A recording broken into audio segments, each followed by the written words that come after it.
पक्षों ने दोनों अच्छी अच्छी बातें की हैं और उसमें से बहुत सारी बातें निकल के आ सकती हैं। जैसे मैं कॉमनली बात कर रहा हूँ और हमारे बीच में तजुर्बेकार सर हैं, हम लोग से उम्र से कितने ज़्यादा हैं, और सर उसमें घंटों हर चीज़ों में कुछ खामियां भी निकाल सकते हैं, कुछ भलाइयाँ भी, अच्छाइयाँ भी निकाल सकते हैं। मेरा कहने का इसमें मतलब यही है, हर चीज़ों के ऊपर परमेश्वर है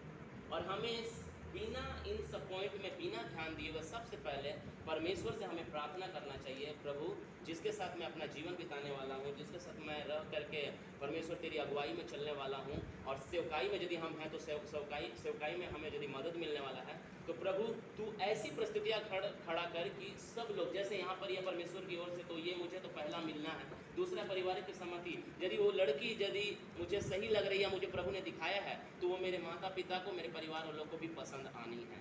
और परिवार की आशीष इसके साथ जुड़ जाएगी, और सम्मान भी इस प्रकार से बना रहेगा कि परमेश्वर की ओर से, तो वो मुझे स्वामी बोले चाहे जो कुछ भी बोले, वो ऑटोमेटिक आएगा। समाज के लिए अच्छा उदाहरण है, कहीं भी हमारे अपने मसीहियत में ये उदाहरण बिगड़ेगा नहीं, ये छवि बिगड़ेगी नहीं कि लड़का अपना मर्जी से कर लिया, क्योंकि उसमें परिवार वाले सहमत है, चर्च के एल्डर सहमत है, और साथ ही समाज के लिए एक अच्छा उदाहरण बैठेगा। हम कभी भी साथ में जाएंगे तो बोलेंगे मसीह का सेवा करता है, लेकिन देखो कैसे उसने किया। मसीह में अगुवाई, जैसे ये भाई ने बोला कि अगुवाई में ऐसा है, रोज रोज देखेंगे तो उनको अगुवाई मिल ही जाएगी, स्ट्रांग हो जाएंगे उसके प्रति, सही बात है, ऐसा भी होता है, लेकिन उसमें परमेश्वर की ओर से उसमें और भी लोग सहमत होकर के भी बोलेंगे। पारिवारिक सहायता, पूरा सहयोग रहना, तो कुछ लोग मुंह फुला के रहेंगे, कुछ लोग खड़े नहीं होंगे, एल्डर खड़े नहीं होंगे, जैसे कि सर अभी बता रहे हैं, सर नहीं, सुबह में पास्टर विनोद बता रहे थे कि कुछ ऐसी बातें देखने को मिली है मसीहों के अंदर में, जिनको बोला हम तुमसे सहमत हैं, लेकिन हम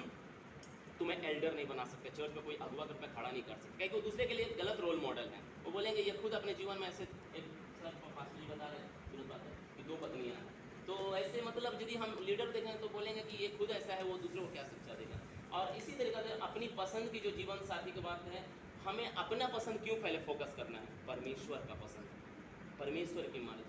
और स्वभाव जैसे जान सकते हैं पहले से ही, तो स्वभाव जानने के पहले हमें सबसे पहले क्या होगा कि परमेश्वर हमारे लिए जो सूटेबल है, तो जैसी भी हो, जैसी भी परिस्थिति हो, बाइबल बताता है सर कि मतलब परमेश्वर ने किसी को बेस्या से जाकर के बोला विवाह करने के लिए, है ना,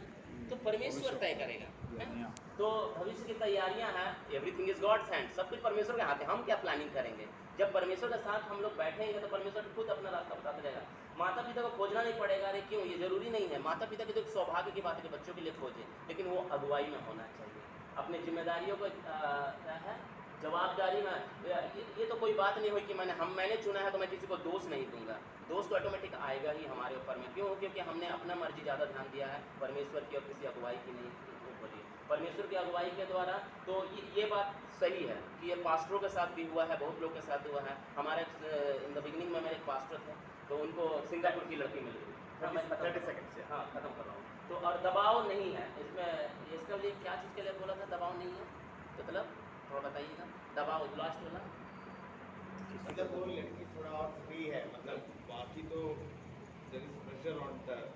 नहीं, इसमें थोड़ा सा रिस्क इस बात का है कि इतना भी फ्री ना हो जाए कि सच में किसी का सम्मान ना करे। मेरा पति तो मुझे कुछ बोलता नहीं, तो मेरे अंदाज से परमेश्वर के